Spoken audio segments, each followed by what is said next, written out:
ketika buku satu dua mungkin dicaci maki orang biasa, karena sebenarnya salah satu modal penulis itu berani dicaci maki. Buku itu anak, rawatlah dia dengan baik, kasih banyak dengan baik.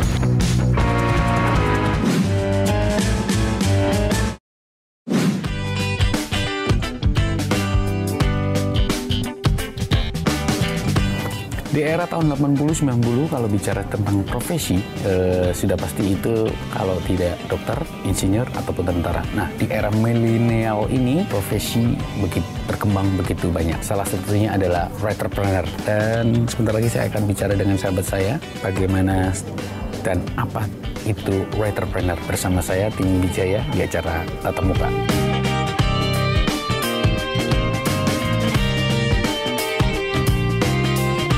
Saya sedang di Gedung Perpustakaan Nasional Indonesia. Setelah bintang tamu saya ini hobinya dari kecil ke perpustakaan, nggak tahu. Tiba-tiba dia ngajak saya ke perpustakaan, mungkin karena itu jadi salah satu hobi yang nongkrong di perpus, baca atau enggak saya nggak tahu. Gimana? Apa kabar? Ini sebenarnya teman lama saya. 15 tahun kita, 17 tahun lebih ya kita. Iya, jadi waktu masih di Surabaya dulu ya. Mencoba. Alam apa? Yang pertama? Oh, yang pertama tuh, kamu tak kasih ya, bukunya kecil. Bukan, ya kalau kecil itu nggak usah dibahas, itu semua orang nanti akan tahu keburukannya dia.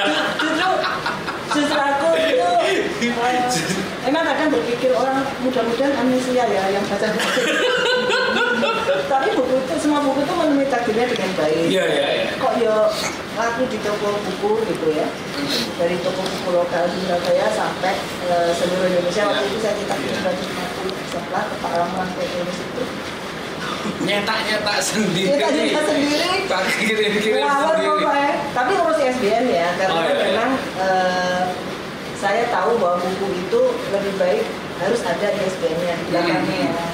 International Standard Book Number yang bisa diurus gratis loh di perpustakaan. Jadi tahun 2006 tuh udah tahu bahwa produk buku itu, tapi yang penting waktu itu pikiranku adalah aku dua buku, punya buku gitu aja. 3 buku yang sudah difilmkan, menyusul 1 yang ceko. Dua yang proses, karena ini terpisah di Raja Ampat itu perjalanan risetku untuk 7 kapal di 5 kota di sana. Papua, terus 9-nya Ceko ini yang 10 tahun baru saya nulis nih. Lulusan perikanan Universitas Brawijaya, nggak ada dasar menulis, kemudian jadi penulis. Dan sekarang lagi getol-getolnya ngomong soal writerpreneur ya. Jadi memang dari sekedar menulis itu ubah-sakit jiwa dulu ya. Ubah-sakit jiwa. Kemudian ketika jiwa kita udah mulai sembuh nih, nggak lorong-lorong ya, nggak sakit lagi, raga kita bisa sehat untuk bergerak kemana-mana. Jadi aku sadar bahwa ketika buku satu dua mungkin dicaci maki orang biasa, karena sebenarnya salah satu modal penulis itu berani dicaci maki. Buku yang akhirnya jadi titik balik, buku yang apa sih? Kalau tadi sih aku sih tetap masih elang ya? Enggak, kalau elang itu sebenarnya setelah perubahan Dandaun aku lahir elang. Setelah pindah ke Jakarta, kebetulan aku juga ngamen di salah satu. Justru kalau menurutmu adalah air mata. Ya, ini titik balik sebenarnya ini keputusasaanku, aku mau pulang Surabaya. Oh ya. Jadi setelah sekian buku, aku tulis, aku juga ghostwriter beberapa buku, cuman kan kalau ghostwriter kan bukan nama aku ya, artinya, tapi nama Kirana Kenjora itu kan, nggak ada yang meledak, nggak ada yang bestseller. Sebelumnya ini ada Bintang Anak Tuhan. Saya tentang gadis kecil kena HIV. Saya diundang juga beberapa TV untuk hari AIDS sebelumnya waktu itu untuk bedah buku ini. Bedah juga di seluruh toko-toko buku di Jakarta yang diundang sana sini. Tapi juga nggak juga jadi film, karena kalau saya, karena dulu juga pernah dengan JTV dulu kan saya belajar menulis skrip film ya, skrip itu saya mindset saya adalah buku saya jadi film, gitu kan. Menurut saya goal saya satu-satunya adalah jadi film. Buku yang di film kan yang terlebih dulu bukannya ini Ayah? Enggak lah, ini dulu. Oh ini dulu, ini yang aktornya Vino Bastian, kalau ayah adalah si Freddie Nuril. Jadi ini tahun 2013 tayang. Buku itu 2011 lahirnya, terus bestseller dalam waktu 1 bulan, alhamdulillah bestseller nasional. Ini bestseller nasional. Jadi tingkatan buku tuh ada beberapa yang untuk bestseller tuh ada bestseller toko, bestseller nasional, internasional. Kalau saya memang masih nasional karena belum sampai jutaan, tapi ratusan ribu ya. Jadi Air Mata Terakhir Bunda sukses di beberapa festival. Aku mulai konsep writer planner tuh, gitu kan. Jadi konsepku udah aku bisa hidup dari buku, gitu kan. Karena kan ketika teman-teman memfilmkan novel kita dapat hasil dari copyright, jadi mereka beli. Nah, aku merasakan wah lumayan nih buku saya jadi film dapat duit nih lumayan gitu kan. Terus dari situ kenapa ya aku nggak mencari peluang-peluang lain ketika buku ini udah mulai ini jodohnya apa nih Bunda Ayah. Writer planner itu pertama memang benar-benar penulis. Writer planner, namanya writer kan kemudian masuk ke penulisan skenario. Oh gitu. Writer planner itu basicnya penulis, tapi dia berbisnis dengan tulisan. Dan dengan dia menempatkan dirinya sebagai profesi. Kita menyampaikan bahwa kalau menulis bukan lagi jadi hobi, tapi profesi, ya namanya writer planner karena ada unsur entrepreneur yang akan di situ akhirnya luas karena aku juga ghostwriter kan. Jadi selain ghostwriter, penulis artikel, kemudian kita juga scriptwriter ya, kita juga konsultan publishing. Jadi konsultan penerbitan itu masuk dalam bagian dari writer planner tadi. Jadi sesuatu yang berhubungan dengan buku, dengan tulisan itu masuk dulunya. Dulu zaman kita itu pernah tahu Hallmark gak? Hallmark itu jadi dia nulis kata-kata yang indah gitu, kemudian di itu juga postcard itu bagian. Nah, kalau sekarang itu apa ya? Kalau sekarang mungkin banyak buku-buku bestseller yang hanya berupa quote dan desain itu ada gitu kan. Makanya sebenarnya senjata penulis itu sebenarnya hanya kata-kata. Tapi jangan lupa untuk era sekarang kita juga harus kita juga ingat bahwa buku itu kemasan, dijual kemasan, buku kemasan gitu kan. Ketika isinya bagus, layak baca, belum jadi layak beli, layak jual. Kalau bukan bisa layak jual, dari mana penulis bisa hidup? Sekarang ngomongin soal fisik, apa masih orang masih cari fisik nggak sih? Karena kan sekarang era digital nih, Kir.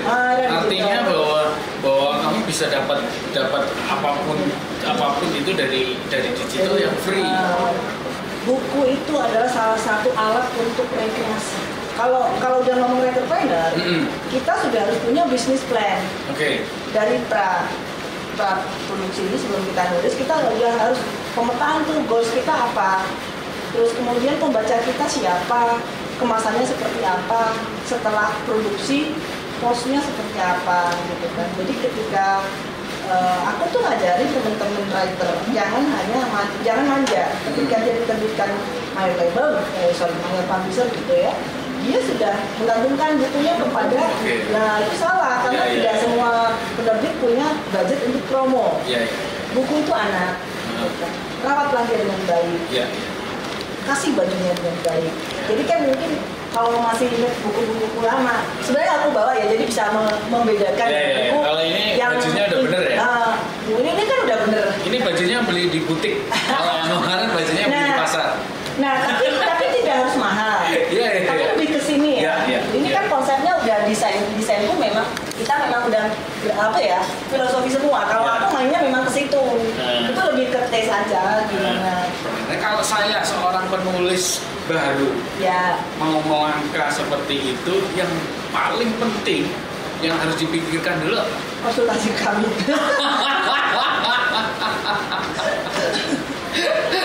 Gak mahal kok, ya gitu ya. Jadi sebenarnya yang harus dipikirkan tujuan menulis apa, untuk apa, goalsnya ya. Untuk siapa, terus kenapa kamu nulis? Nulis hanya untuk seneng atau dijual? Terus kemudian itu dulu deh. Kalau sudah ketemu mau dijual, baru itu mempengaruhi gaya bahasa di ya dong. Jadi kayak ini contoh, kalau ini untuk keluarga bisa Kalau ini untuk SMA ke atas, jadi artinya segmentasinya harus tetap. Kalau kecuali kalau berpikir bahwa ini tulisan untuk diri sendiri, ya udah bikin diary. Karena aku Jo, salah satu kunciku aku bisa nulis cepat, itu aku punya diary sejak umur 9 tahun. Kir, bicara soal apa namanya buku yang Yorik ini namanya. Apakah ini semua buku ini terinspirasi dari? Ya, kalau aku tipe penulis yang tidak bisa menulis tanpa kisah nyata. Oke. Jadi kan ada yang namanya pengarang. Saya bukan pengarang. Kalau pengarang itu benar-benar ngarang, dia ngarang cerita dari semua. Dia ya. Itu hebat mungkin ya. Kalau di mata saya nggak bisa. Oke. Saya bisa menulis kalau ada kisah nyata. Oke. Kisah nyata itu mungkin hanya jadi energi sedikit buku saya, tapi saya bisa karena ada orangnya, rohnya kuat, gitu. Jadi hidup.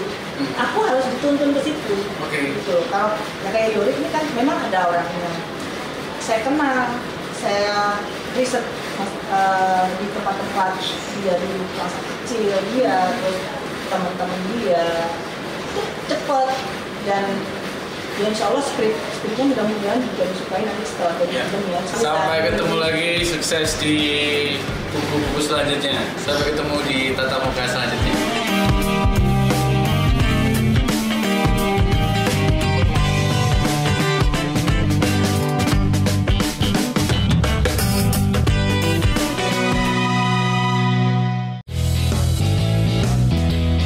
Cerita menarik dari narasumber yang menginspirasi. Di MTV Indonesia itu saya upgrade diri saya sendiri. Alhamdulillah. Berarti kalau kita ngajuan kita buka cabang kedua.